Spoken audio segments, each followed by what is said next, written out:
नमस्कार दोस्तों, स्वागत है आपका स्टडी फॉर सिविल सर्विसेज में। वीडियो को पूरा देखिए। कोई भी आपका फीडबैक है, कोई सजेशन है, तुरंत वीडियो में कमेंट करके जरूर बताइए। अच्छा लगे तो वीडियो लाइक जरूर कर लीजिए और ऐसे वीडियो लगातार फ्री में पाने के लिए चैनल को तुरंत सब्सक्राइब कर लीजिए और बेल आइकन को जरूर टैप कर लीजिए ताकि आगे भी सारे वीडियो आपको मिलते रहे। यूट्यूब में फॉलो करते हैं तो प्लीज ये वाला फ्री टेलीग्राम चैनल जरूर ज्वाइन कर लीजिएगा। सारे नोटिफिकेशन, सारे अपडेट यहीं पे आते हैं, ध्यान रखिएगा। स्टडी फॉर सिविल सर्विसेज का कोई भी पेड ग्रुप अगर आपको ज्वाइन करना है तो सिर्फ 856480969065 यही नंबर है हमारे, सिर्फ जहां पे कॉल या व्हाट्सएप कर सकते हैं।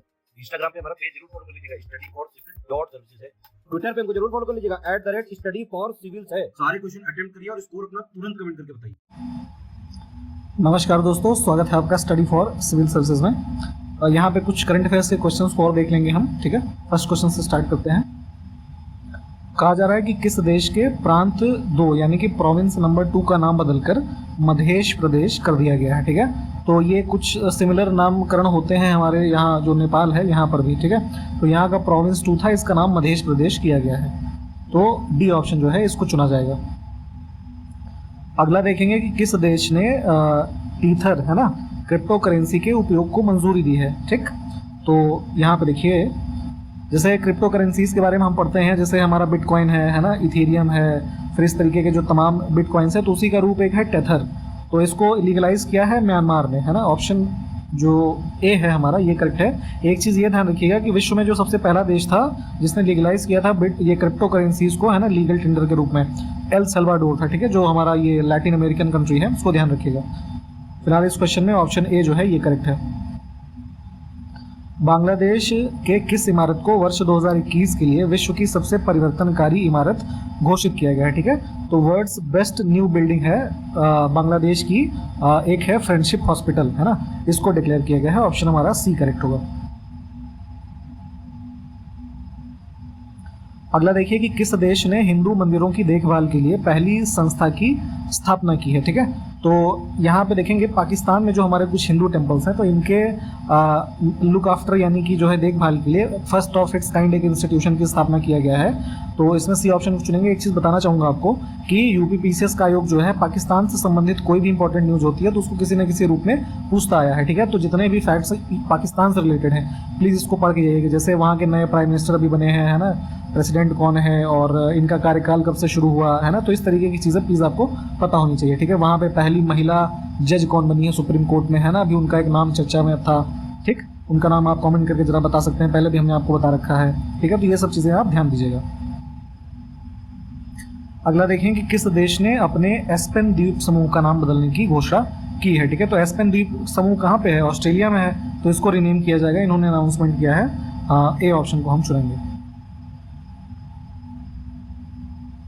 अगला देखेंगे वर्ष 2022 से संयुक्त राष्ट्र सुरक्षा परिषद जो है हमारा, सिक्योरिटी काउंसिल है ना यूएन का, तो सुरक्षा परिषद की जो एक आतंकरोधी समिति है, एंटी टेररिज्म कमेटी, तो इसका अध्यक्ष अब कौन सा देश जो है बन गया है 2022 से?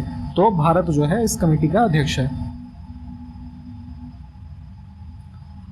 इनमें से किस देश ने वर्ष 2025 तक अपने सभी परमाणु ऊर्जा संयंत्रों को बंद करने की घोषणा की है, ठीक है। तो सारे के सारे जो हमारे न्यूक्लियर प्लांट्स हैं कहाँ के?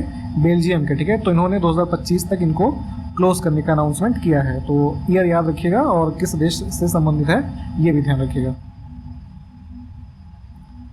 इनमें से किस देश ने वर्ष 2027 तक स्वयं को पूर्णतः धूम्रपान मुक्त देश बनाने की घोषणा की है, ठीक है। तो एनवायरनमेंट को सस्टेनेबल रूप से और आगे ले जाने तथा लोगों की हेल्थ को जो है सुधारने के क्रम में न्यूजीलैंड जो है, यहाँ पे जितने भी धूम्रपान यानी कि जो सिगरेट, बीड़ी, हुक्का, वेप, ये सब चीज़ें हैं, इन सबको पूरी तरीके से इरेडिकेट किया जाएगा वर्ष 2027 तक, ठीक है। इसको ध्यान दीजिएगा, ऑप्शन सी। अगला है शंघाई सहयोग संगठन की क्षेत्रीय आतंकवाद विरोधी संरचना की परिषद की अध्यक्षता किस देश ने ग्रहण किया, ठीक है। तो यहाँ पर भी जो हमारा शंघाई कोऑपरेशन ऑर्गेनाइजेशन है, इसका सदस्य भारत कब से है? 2017 से, ठीक। और इसका जो हमारा एक council of regional anti terrorism structure है ना, रैट्स एससी शॉर्ट फॉर्म में कहते हैं इसको, तो इसकी चेयरमैनशिप किसने अज्यूम की है? ये भी भारत ने की है, इसको भी ध्यान रखिएगा। तो एक यूएन वाली जो कमेटी है और एक एससीओ की है, इन दोनों से संबंधित भारत हो गया है। दिसंबर 2021 में निम्न में से किस देश ने ताइवान के साथ अपने जो इनके डिप्लोमेटिक रिलेशंस हैं यानी कि राजनयिक संबंध इनको समाप्त कर दिया है, ठीक है। तो ये निकारागुआ जो है इसने समाप्त किया है। ये बताइए ये किस कॉन्टिनेंट का देश है? ऑप्शन ए जो है इनमें से किस यूरोपीय देश ने दिसंबर 2021 में भांग जो है ना, इसके व्यक्तिगत उपयोग की अनुमति दे दी है। ठीक, तो यहाँ पे ये देश है माल्टा, ऑप्शन सी। अगला देखिए, दिसंबर 2021 में निम्न में से किस अरब देश ने तबलीगी जमात पर प्रतिबंध जो है बैन लगा दिया है। ठीक है, तो तबलीगी जमात क्या है, आपको याद होगा कि 2020 में जब कोरोना का पहला लॉकडाउन इंडिया में लगा तो न्यू दिल्ली में तबलीगी जमात का ही एक गैदरिंग हुआ, जिसपे ये कहा गया कि इनकी वजह से जो है काफ़ी ज़्यादा कोविड के केसेस जो हैं काफ़ी फैले। ठीक, तो इस वजह से ये चर्चा में रहा था।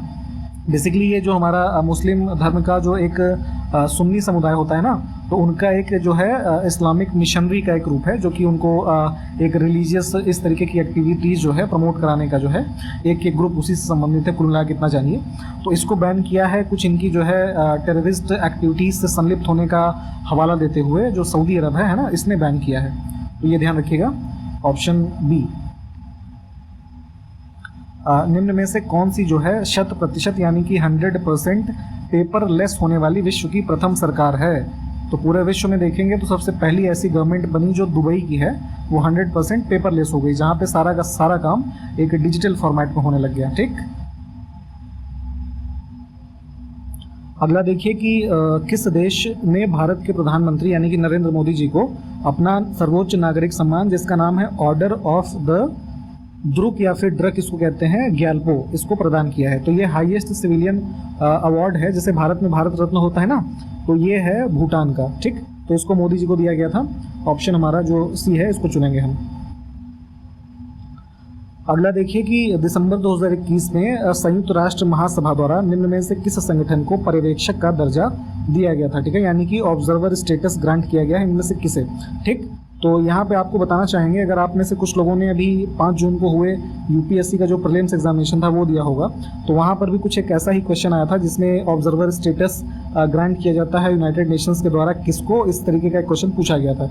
ठीक, तो देखिए इसी न्यूज़ से संबंधित वो क्वेश्चन निकल के आया, डायरेक्टली वहाँ पे नहीं पूछा गया कि किसको दिया गया, उन्होंने प्रोविज़न पूछ लिया। ठीक, तो अब यहाँ पे ध्यान देने की बात यह है कि इसमें से किस संगठन को मिला है, तो हमारा जो इंटरनेशनल सोलर अलायंस है, राष्ट्रीय सौर गठबंधन, तो इसको दिया गया है एक ऑब्जर्वर का स्टेटस दिसंबर 2021 में। ठीक है, तो ध्यान दीजिएगा, भारत इसका एक संस्थापक देश रहा है फ्रांस के साथ, और 2015 में इसको स्थापित किया गया था। और इसका जो हेड क्वार्टर है यूपी पीसीएस में, ये पूछा जा चुका है पहले, हरियाणा के गुरुग्राम जो है वहाँ पे इसका हेड क्वार्टर स्थित है। ठीक है, तो ये भी ध्यान दीजिएगा। तो ऑप्शन हमारा ए जो है ये करेक्ट है।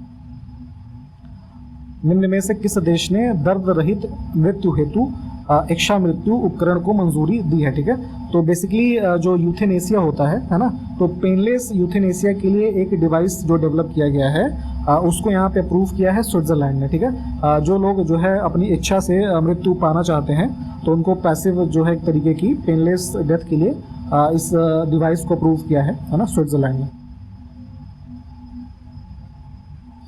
इनमें से किस अफ्रीकी देश ने दिसंबर 2021 में बाल विवाह को पूरी तरह से समाप्त करने की घोषणा की है। ठीक है, तो चाइल्ड मैरिज अभी भी अफ्रीका के रीजन्स में प्रैक्टिस किया जाता है, तो इसमें घोषणा की थी ये साउथ सुडान ने।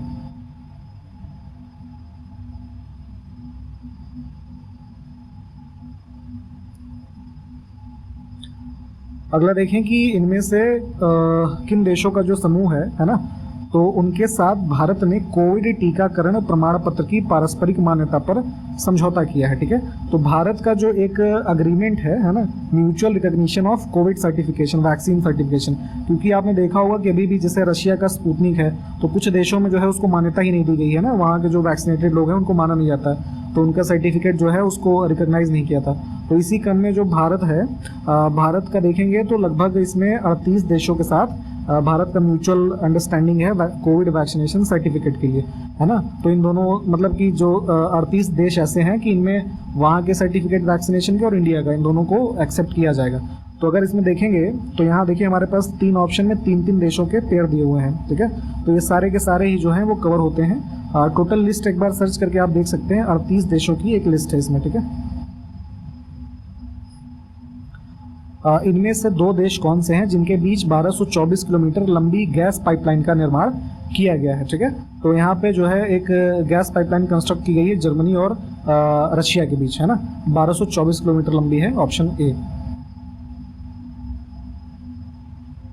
मई 2022 में फोर्ब्स द्वारा जारी की गई सर्वाधिक कमाई करने वाले एथलीट इनमें से मतलब सर्वाधिक कमाई करने वाले एथलीट्स की जो सूची है उनमें से शीर्ष स्थान पे कौन है।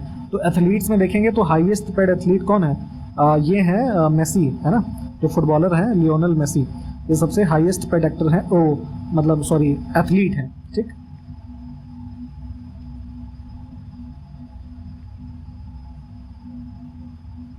अगला है प्रधानमंत्री स्ट्रीट वेंडर्स आत्मनिर्भर निधि, है ना, पीएम स्वनिधि, है ना, जो रेडी वाले होते हैं ना गली मोहल्ले में जो ऐसे सामान बेचते हैं, तो इनके लिए ये स्कीम लॉन्च की गई थी कोरोना का जब फर्स्ट फेज हुआ था, जब हमारा आत्मनिर्भर भारत पैकेज लॉन्च किया गया था।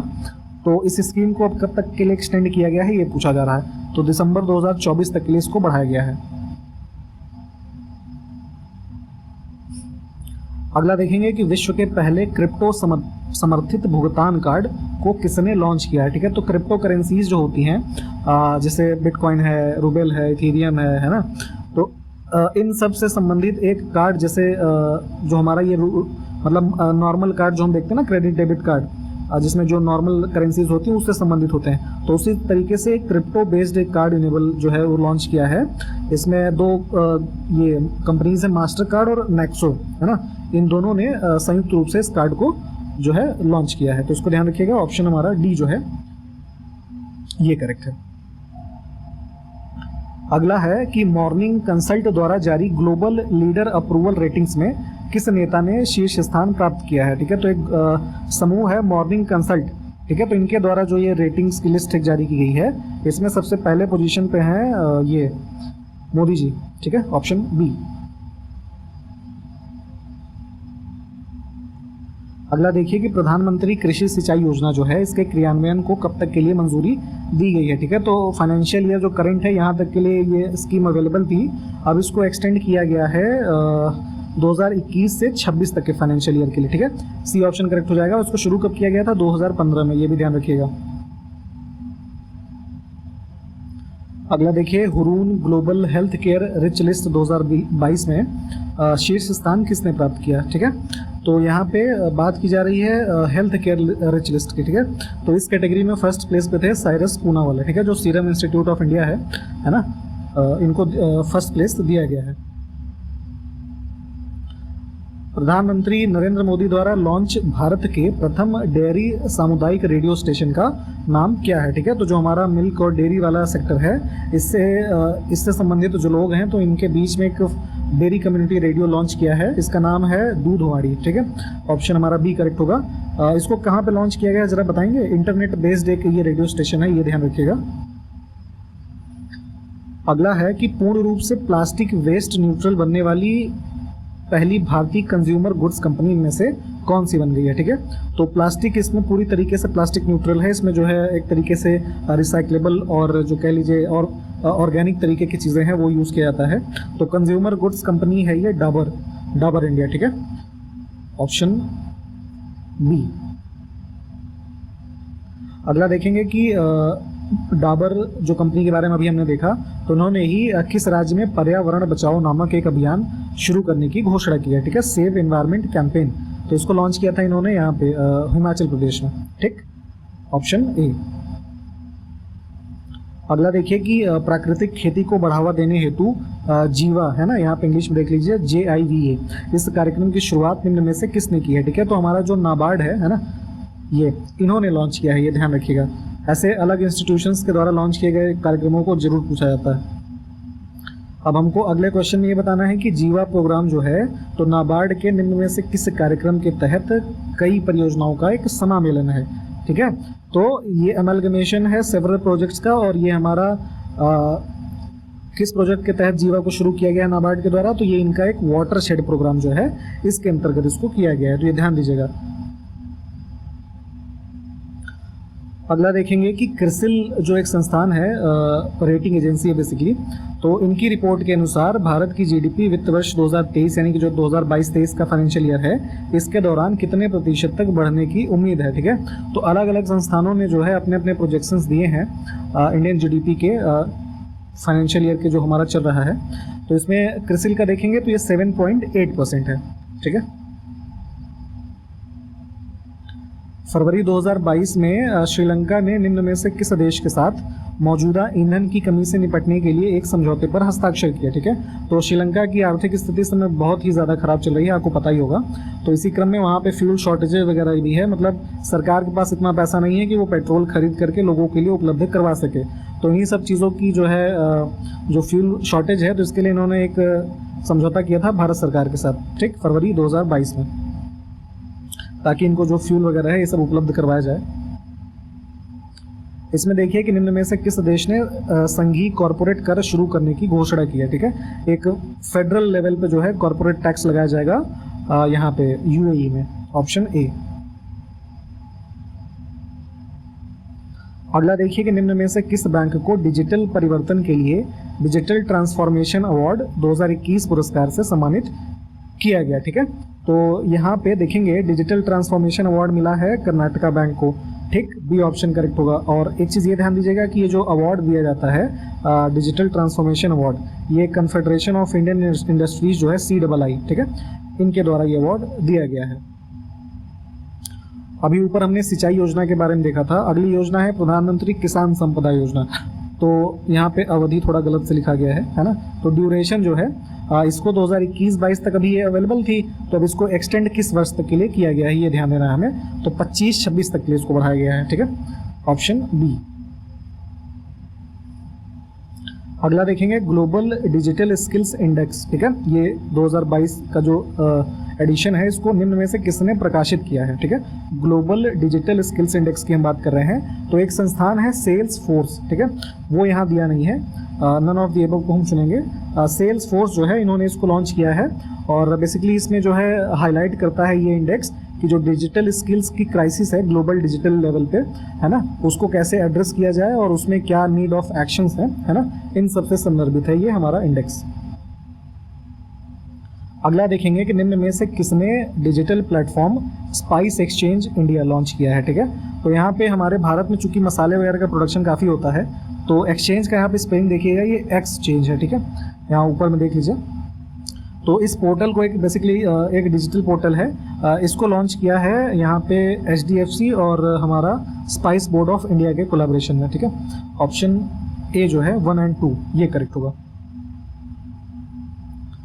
प्रोडक्शन का डेटा भी हमारे लिए काफ़ी इंपॉर्टेंट है, तो उसी क्रम में देखिए खीरे एवं ककड़ी का सबसे बड़ा निर्यातक देश कौन सा बन गया है। ठीक, तो ये हमारा भारत देश बन गया है।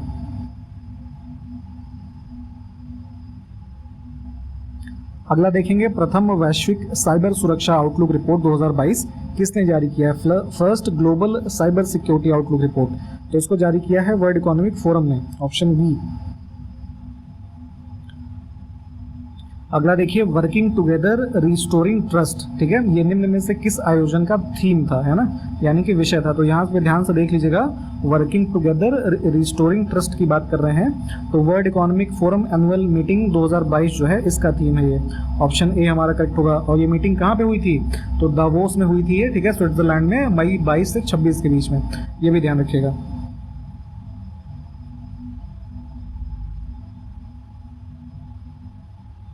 अगला देखेंगे कि जनवरी 2022 तक की जानकारी के हिसाब से भारत का कौन सा राज्य लौंग यानी कि जो क्लोव होता है इसका सबसे बड़ा उत्पादक है। ठीक, तो क्लोव के उत्पादन में सबसे फर्स्ट प्लेस पे है हमारा अब तमिलनाडु। ठीक, सी ऑप्शन। निम्न में से किसके अनुसार भारत 2026 यानी कि वर्ष 2026 तक एथेनॉल मांग के संदर्भ में विश्व का तीसरा सबसे बड़ा बाजार यानी कि मार्केट बन जाएगा। ठीक है, तो एथेनॉल ब्लेंडिंग जो हमारे फ्यूल्स हैं उसमें इन सब के जो है हाल फिलहाल इन सब के संदर्भ में काफ़ी सारी न्यूज़ चलती रहती हैं, जैसे कि इनके जो 10% 20% एथेनॉल ब्लेंडिंग के कॉन्सेप्ट्स हैं, इनके हमारे जो ईयर्स हैं ये चर्चा में रहते हैं। ठीक है, तो 10% का टारगेट हमारा किस ईयर तक है, 20% किस ईयर तक, ये कमेंट करके बताइए। ठीक है, और अगर हम बात करें तो 2026 तक एथेनॉल डिमांड भारत में जो वर्ल्ड की तीसरी लार्जेस्ट मार्केट हो जाएगी, ये एस्टिमेट है इंटरनेशनल एनर्जी एजेंसी का। ठीक है, ऑप्शन ए। अगला है कि दिसंबर 2021 में राष्ट्रीय खाद्य तेल ऑयल पाम मिशन, ठीक है, इस पर व्यापार शिखर सम्मेलन 2021 कहाँ आयोजित हुआ है। ठीक, तो ये हमारा जो ऑयल पाम मिशन का ये जो बिजनेस समिट हुआ है ये हैदराबाद में हुआ था।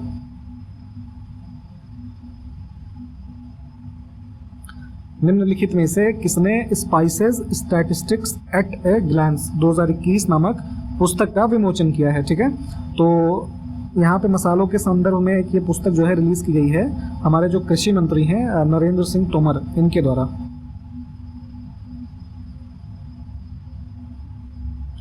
दिसंबर 2021 में इंडिया पोस्ट पेमेंट्स बैंक द्वारा निम्न में से किस ऑर्गेनाइजेशन के साथ डोर स्टेप बिल भुगतान सेवा की शुरुआत की गई है? ठीक है, तो इंडिया पोस्ट पेमेंट बैंक जो हमारा एक पेमेंट बैंक जितने भी हैं ना 6 रिकग्नाइज्ड बैंक्स हैं, तो उनमें से एक ये भी है। तो इन्होंने NPCI जो है national payments corporation of India, इनके साथ जो है सहयोग किया है और डोर स्टेप एक बिल सर्विस जो है इन्होंने इंट्रोड्यूस की है।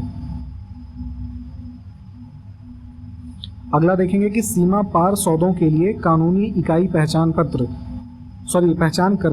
ठीक है, लीगल एंटिटी आइडेंटिफायर है ना, इसको किसने अनिवार्य किया है? तो जो हमारे बेसिकली जैसे ये पाकिस्तान के साथ बॉर्डर है, बांग्लादेश के साथ बॉर्डर है, नेपाल के साथ है, चाइना के साथ है, ठीक है, तो क्रॉस बॉर्डर कोई भी जो हमारे जो है फाइनेंशियल ट्रांजैक्शंस होंगे तो उसके लिए एक लीगल एंटिटी आइडेंटिफायर कोड जो है इसको मैंडेटरी किया है RBI ने, ठीक है, कि हर ट्रांजैक्शन में जो है ये हमारा लीगल एंटिटी आइडेंटिफायर जो होने चाहिए, ताकि जो ट्रांजैक्शन है किनके बीच में हो रहा है, लीगल है या इलीगल है, ये सब पता किया जा सके। ठीक है,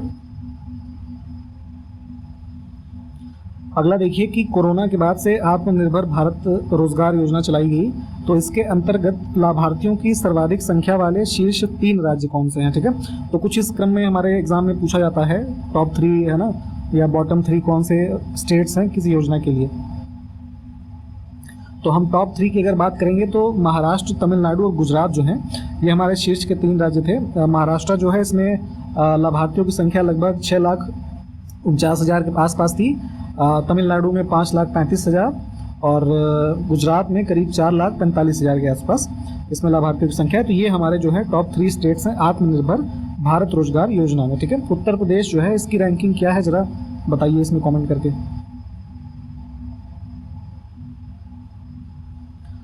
अगला देखिए कि भारत में कुल पंजीकृत EV यानी कि जो इलेक्ट्रिकल व्हीकल्स हैं तो इनकी संख्या में शीर्ष स्थान पर कौन सा राज्य है? ठीक है, बेसिकली जैसा जो हमारे व्हीकल्स होते हैं इनका रजिस्ट्रेशन होता है RTO वगैरह में ना, तो डेटा के मामले में अगर हम देखेंगे तो रजिस्टर्ड सबसे ज़्यादा EVs हैं हमारे यूपी में। ठीक है, ये फर्स्ट स्टेट है, तो ऑप्शन सी को हम चुनेंगे। और इसी प्रश्न के साथ वीडियो को भी समाप्त करेंगे। बहुत बहुत धन्यवाद आपका वीडियो देखने के लिए। अगले किसी वीडियो में मिलते हैं आपसे। नमस्कार, जय हिंद।